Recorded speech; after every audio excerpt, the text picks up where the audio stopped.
Merci de nous rejoindre sur Radio J, 8h36 en Israël. De nombreuses familles d'Olim francophones vivent sous le seuil de pauvreté, malheureusement, on le sait.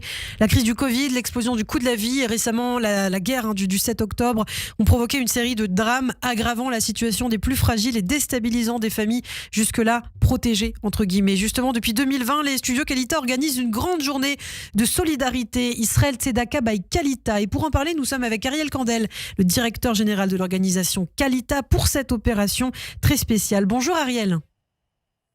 Bonjour Ilana, shalom shalom. Shalom, merci d'être avec nous. Alors, en effet, depuis 2020, Kalita est quotidiennement aux côtés des familles grâce à cette opération annuelle. Alors, est-ce qu'on peut rappeler d'abord les objectifs de cette opération, Ariel ?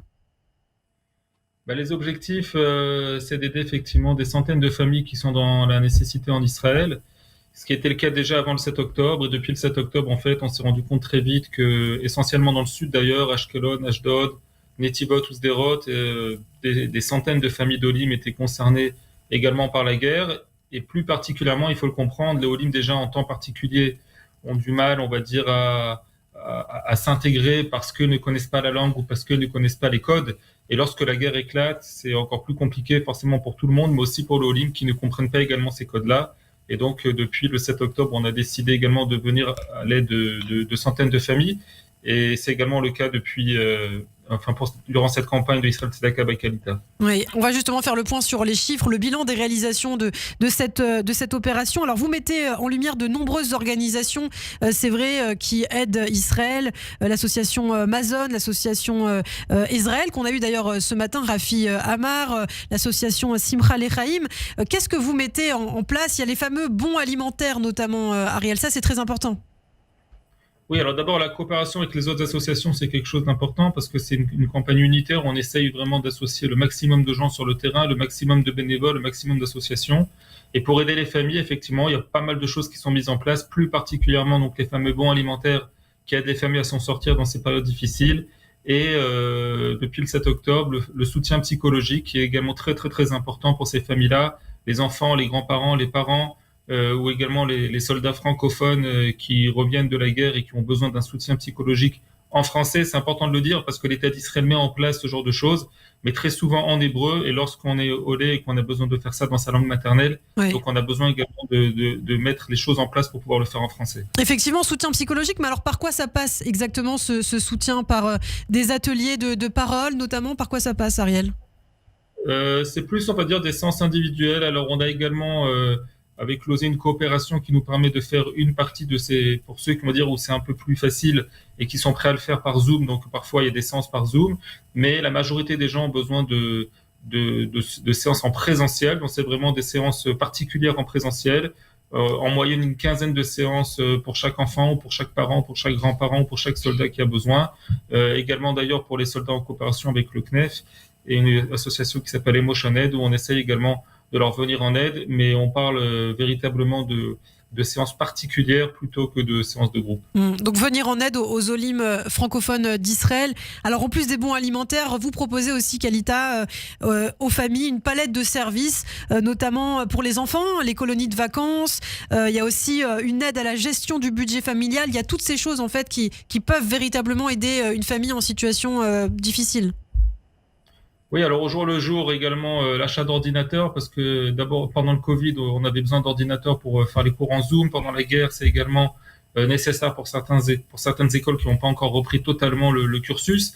Et au-delà de ça, lorsqu'on pourra mettre en place effectivement les fameuses colonies de vacances ou les fameux centres aérés, donc c'est quelque chose également qu'on fera pour aider les enfants. Et comme vous l'avez dit, c'est également important lorsqu'on est en Israël de s'adapter culturellement à comment dépenser son budget, à comment gérer son budget familial. Et donc, il y a également des ateliers qui sont mis en place grâce à l'association PAMONIM qui travaille avec nous sur ça de façon extraordinaire. Alors, est-ce qu'on peut rappeler aussi, Ariel, les chiffres de l'opération depuis son lancement annuel ? Je crois que c'est 3200 familles réparties dans tout le pays qui ont bénéficié d'une aide.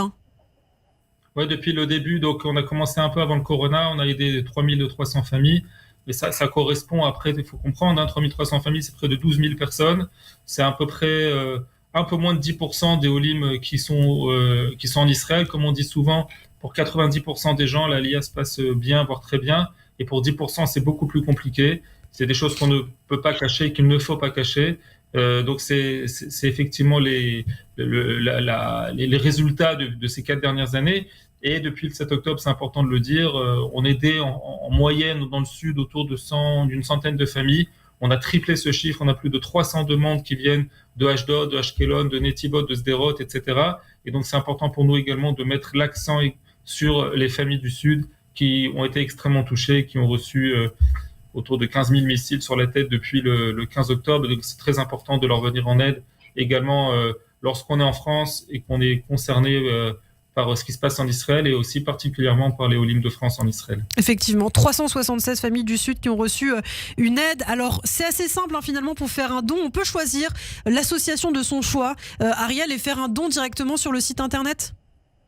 Oui, tout à fait. Donc, on a des associations partenaires, donc on peut le faire via ces associations-là, rentrer sur Internet en cherchant sur les moteurs de recherche Israël Tzedaka by Kalita. Pour les gens qui habitent en France, forcément, c'est faisable en euros avec le fameux CERFA, donc ça, il y a pas de problème. Et c'est également important de dire que chaque don est doublé et également dire que 100% des dons sont remis directement aux pauvres, c'est-à-dire que tous les frais de campagne de cette campagne Israël Tzedaka by Kalita sont pris en charge par un philanthrope extérieur qui fait que on peut dire aux gens qui vont nous donner cet argent que 100% véritablement sera remis aux Olim nécessiteux en Israël. Et puis on le disait, un des objectifs aussi cette année, c'est assez particulier parce que c'est pendant la période de Purim, c'est faire la fameuse mitzvah de Matanot Le'Evionim. Oui, bien sûr. Donc à la fin pas la semaine prochaine, la semaine d'après, donc dimanche c'est Purim et lundi c'est Shushan Purim, donc Purim de Jérusalem. Une partie de ces dons effectivement seront remis le jour de Purim aux nécessiteux et le reste pour la suite de l'année, c'est-à-dire on essaye de faire en sorte, encore une fois, une partie pour la mitzvah, mais il faut pas oublier que les familles ont besoin de cette aide toute l'année et pas que à Purim. Donc on essaie de respecter cet équilibre pour pouvoir faire en sorte que les choses se passent au mieux dans la distribution. Et donc effectivement, il y a beaucoup d'associations, une quinzaine au total, je crois, Ariel ?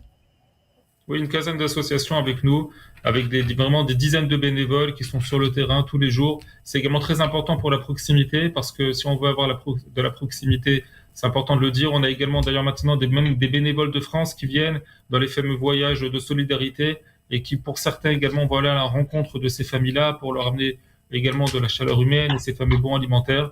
Donc encore une fois, l'opération de cette année est également un peu différente en termes de solidarité, puisqu'on a également un vent de France également qui nous permet d'être solidaires également. Ce vent de solidarité a commencé depuis le 7 octobre et malheureusement ça ne s'est pas arrêté. Et donc, il faut continuer à faire tous les efforts possibles pour aider les gens qui sont le plus touchés. Eh bien, merci beaucoup Ariel Kandel. On rappelle donc l'objectif de la campagne pour 2024. Aider plus et mieux les familles chaque mois avec des bons alimentaires, des services personnalités de proximité. Soutenir en particulier les familles touchées par la guerre du sud au nord et déplacer les soldats. Élargir et renforcer l'accès au soutien psychologique. Faciliter la réinsertion sociale et professionnelle par l'emploi, l'obtention des droits, la reconnaissance des diplômes et la formation. Et partager ce programme avec plus d'associations et de communautés au profit de leur famille. Bien sûr, rendez-vous sur le site allodon.fr/Israël-Tzedaka-by-Kalita pour faire un don. Merci beaucoup Ariel Kandel et je vous dis à très bientôt sur Radio J. Radio J. Le 6-9, Ilana Ferradian. Et ce matin, on reste en Israël, justement. Et c'est Laurent Ganassia qui nous a rejoint avec sa très belle montre, d'ailleurs, pour sa chronique Bon Voyage. Bonjour Laurent. Bonjour Ilana, bonjour à tous. Alors ce matin, vous allez nous emmener à Haïfa, la troisième ville d'Israël. Haïfa la belle, oui, Ilana, cette ville du Nord construite sur 3 niveaux, un peu comme San Francisco, est située sur la côte méditerranéenne d'Israël. Elle compte aujourd'hui environ 300 000 habitants, juifs, chrétiens, musulmans, druzes, etc. Haïfa est une ville cosmopolite, multiculturelle, dont le vivre ensemble n'est pas une vaine expression, mais une évidence souvent citée comme exemple d'intégration, d'échange et d'apaisement, surtout à l'heure actuelle où les menaces de division sont plus vives que jamais. Alors Haïfa serait une ville, il faut le rappeler, historique et un carrefour de civilisation. Absolument, la ville a été fondée par les Phéniciens au XIIe siècle avant notre ère. Elle a été occupée par les Grecs, les Romains, les Byzantins, les Arabes, les Croisés, les Ottomans. Au les Britanniques évidemment, et au 19e siècle, Haïfa a été modernisée par ces mêmes Ottomans et est devenue un très important port maritime et un centre industriel. Elle est devenue aujourd'hui également un site économique, culturel et universitaire, particulièrement célèbre pour le Technion, bien connu des auditeurs de Radio J, son centre universitaire technologique parmi les plus pointus au monde. Et Haïfa est également célèbre pour la religion Bahaï. Elle abrite le centre mondial de cette spiritualité venue de Perse. Alors les attractions sont nombreuses aussi, Laurent, à Haïfa. Absolument, vous avez déjà la colonie allemande, la Moshava germanite de Haïfa, également connue sous le nom de colonie des Templiers, un quartier historique de Haïfa qui a été fondé en 1868 par un groupe de chrétiens évangéliques allemands dirigé par Christoph Hoffmann qui recherchait une terre où ils pourraient vivre selon les principes de leur foi. Et aujourd'hui, elle propose de magnifiques et pittoresques bâtisses en bois, des tuiles rouges dans une atmosphère bucolique, bohème et sereine. Alors, qu'est-ce qu'il y a d'autre encore à visiter ? Alors les jardins Bahaï, évidemment, qui sont un ensemble de jardins, de terrasses situés sur le mont Carmel, évidemment considérés comme l'un des sites les plus importants de la religion Bahaï et qui sont inscrits depuis une vingtaine d'années sur la liste du patrimoine mondial de l'UNESCO. Alors les Bahaï sont venus à Haïfa pour plusieurs raisons. D'abord parce que la ville est située sur le mont Carmel, qui est considéré comme un lieu sacré par les Bahaï, et selon leur foi, le Bab, le fondateur donc de la religion Bahaï, a reçu sa révélation sur le mont Carmel en 1844. Deuxièmement, parce que Haïfa est une ville cosmopolite et tolérante, comme on l'a dit, ce qui en fait un lieu idéal pour les Bahaïs qui croient à l'unité de toutes les religions. Et troisièmement, la Terre Sainte, qui est un lieu important pour les trois religions abrahamiques, ce qui en fait un lieu symbolique pour les Bahaïs qui tendent justement à fusionner les valeurs fraternelles et universelles de ces trois religions du livre. Alors, il y a d'autres choses aussi à faire à Haïfa. À Haïfa, il y a le musée de la marine israélienne qui est très coté. Et il est situé sur le port de Haïfa. Il est consacré à l'histoire maritime de la Méditerranée orientale. Il présente une collection de plus de 15 000 objets, dont des navires, des armes, des outils, etc. Un musée qui a été fondé en 1969 par le ministère israélien de la Défense. Alors, la section la plus importante du musée est consacrée bien sûr à l'histoire de la marine israélienne. Elle présente des navires, des armes et des équipements utilisés depuis la création en 1948 de l'État d'Israël. Et puis le musée abrite également une collection de navires historiques dont le Athlite Ram, un navire de guerre romain du 1er siècle avant notre ère. Il y a l'Exodus aussi. Alors des restes de l'Exodus ne se trouvent pas à Haïfa, puisque après avoir été arraisonné par la marine britannique en juillet 1947, l'Exodus a été contraint de retourner en France. Il a ensuite été vendu à une entreprise grecque et rebaptisée Agios et Nikolaos, et en 1952, le navire a été démoli à Athènes. Mais il existe cependant un monument à l'Exodus qui rend hommage à l'Exodus donc à Haïfa. Donc il s'agit d'un mémorial en pierre situé sur le front de mer près du port. Et ce mémorial est bien sûr dédié aux 4500 passagers de l'Exodus qui ont été contraints de retourner en Europe après avoir été refoulés de la Palestine mandataire. Alors, il y a évidemment à Haïfa le fameux Technion, le fleuron, le Israel Institute of Technology, qui a été fondé en 1912 et qui est la plus ancienne université de technologie en Israël. Alors, le Technion a formé de nombreux grands et célèbres savants, dont Amos Oz, l'écrivain et poète israélien de renom, Dan Hetman, qui est un physicien israélien lauréat du prix Nobel de chimie en 2011. Des anciens premiers ministres également, Ariel Sharon, Ehud Barak, Shimon Peres, ancien premier ministre et président d'Israël, lauréat du prix Nobel de la paix en 1994, Noam Chomsky, un linguiste et philosophe américain, Eliezer Yudkowsky, également chercheur en intelligence artificielle, et puis Yona Friedman, qui est un architecte israélien, et puis bien d'autres. Beaucoup de Français étudient également au Technion de Haïfa. Alors pour terminer, pour conclure, Laurent, d'autres intérêts, d'autres curiosités à Haïfa? Absolument, les plages évidemment, et puis si je vous fais écouter cette musique. My Brands. Absolument, puisque le chanteur israélo-français, on peut dire, puisqu'il est décédé en 1975 à Paris. Il est né à Haïfa. Il est né à Chypre, mais très très jeune. Ses parents ont immigré en Israël et il a grandi à Haïfa. Et son tombeau se trouve donc à Haïfa et son fan club, chaque année quasiment, se rend sur la tombe de Mike Brandt à Haïfa. Il y a également un festival du cinéma, des balades en Galilée à faire à partir de Haïfa. On peut visiter bien sûr le Golan, un funiculaire également qui vous permet donc de traverser l'ensemble de la ville. C'est assez pittoresque. Bref, Haïfa est vraiment la perle du nord d'Israël qui mérite un détour lors de votre prochain voyage. Et d'ailleurs, un des titres fameux d'un très grand artiste israélien, David Broza, c'est Haïfa, Haïfa, Haïfa. Et oui, une chanson particulière, puisque David Broza est né à Haïfa, une déclaration d'amour à sa ville natale. On va en écouter un petit bout, justement. Super. Et je vous dis à la semaine prochaine, Laurent. À la semaine prochaine, Ilana. אבל האמת היא אנחנו עובדים יחי הפועל בסרבל האפור כאן נולדתי וכאן גם אגמור בחיפה עיר עם תחתית עיר עם עתיד עיר חיפאית אמיתית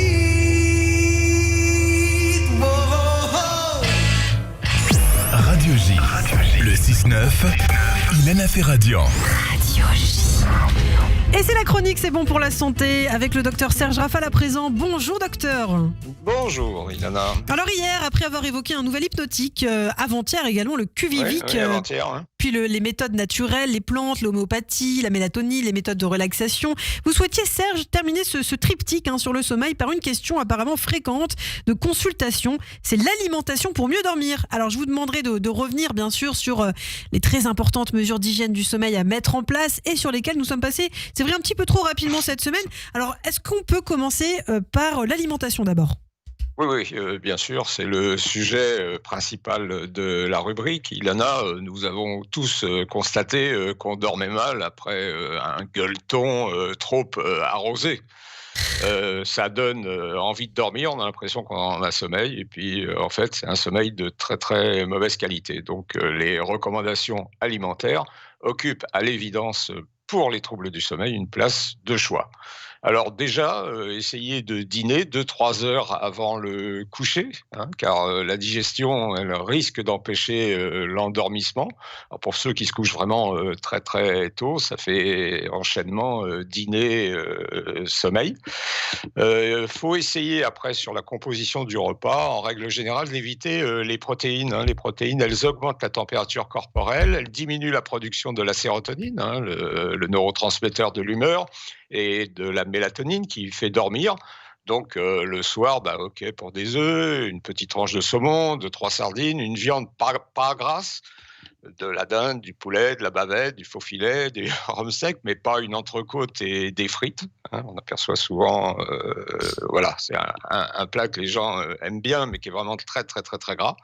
D'après l'Institut du sommeil, les graisses modifieraient la sensibilité de l'organisme à l'orexine. J'en ai parlé hier, c'est l'hormone qui stimule l'éveil et favorise l'envie de manger.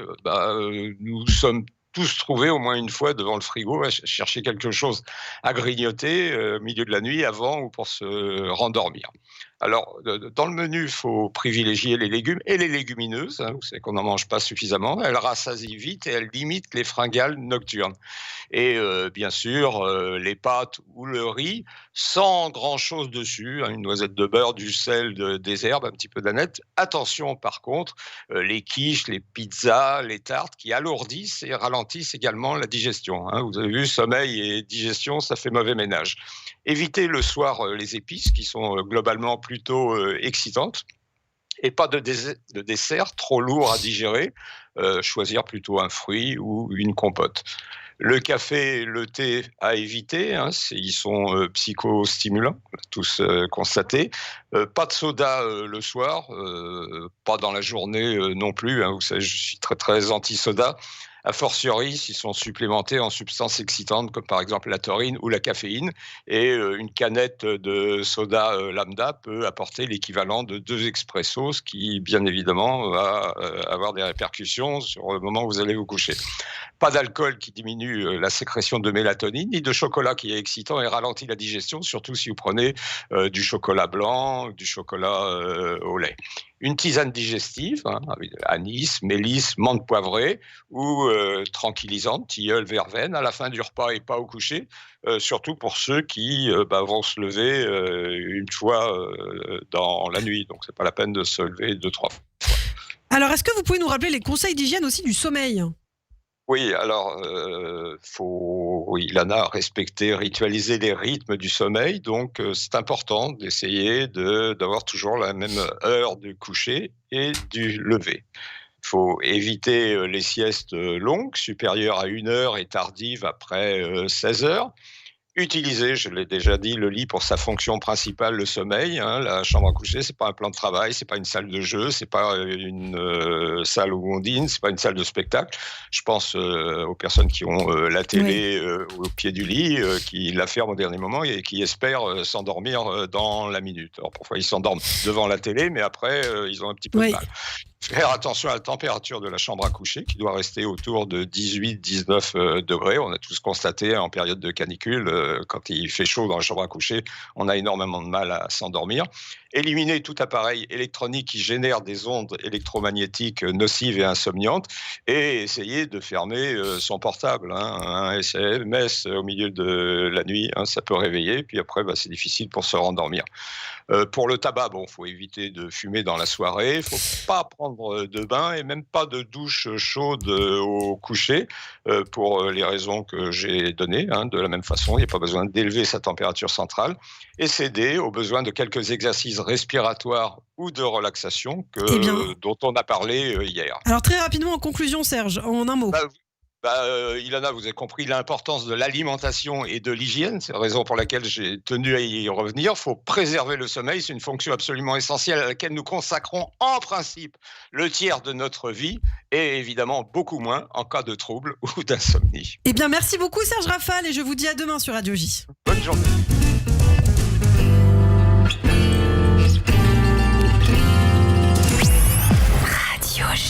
Radio J. Le 6-9, Ilana Ferradian.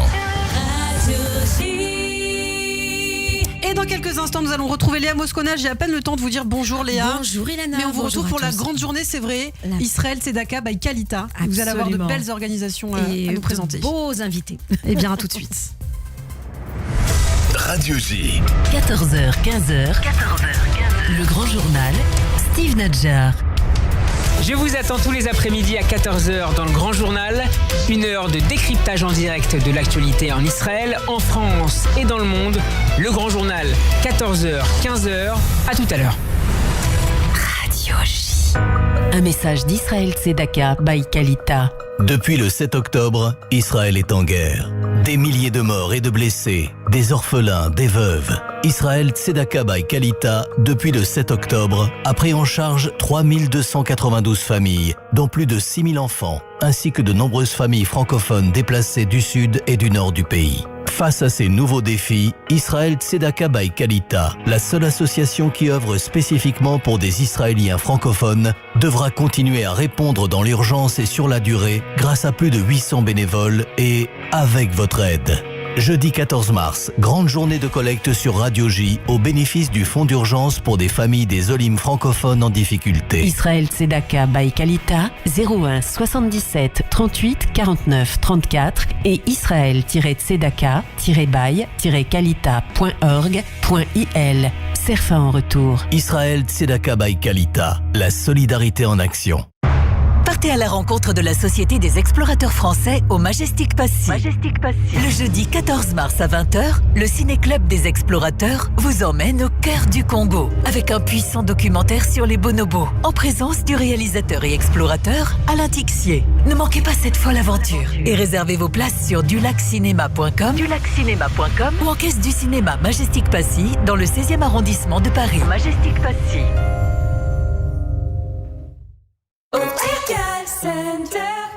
Une paire pour le sport? Non, plutôt une solaire à ma vue. Oh, mais celle-là aussi, elle irait tellement bien avec ma nouvelle robe. Oh. Pas toujours simple de choisir ses lunettes. Chez Optical Center, vous avez aussi le choix de ne pas choisir. Grâce à l'offre unique, bénéficiez de moins 40% sur votre première paire.